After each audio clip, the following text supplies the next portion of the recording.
Hi, my name's Becky from Gtech. Today I'll be going through the AirRAM MK1. This video will be broken down into various different sections so that you can jump straight to the demonstration that you need. Firstly, before carrying out any maintenance, make sure you remove the battery. Then lie the machine down on its back and take a crosshead screwdriver to undo all 4 screws.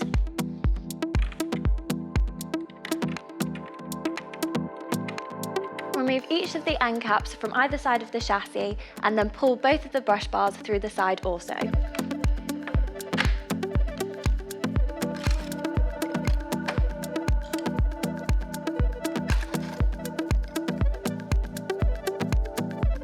Use a pair of scissors to remove any hair or threads from building up on the brush bar.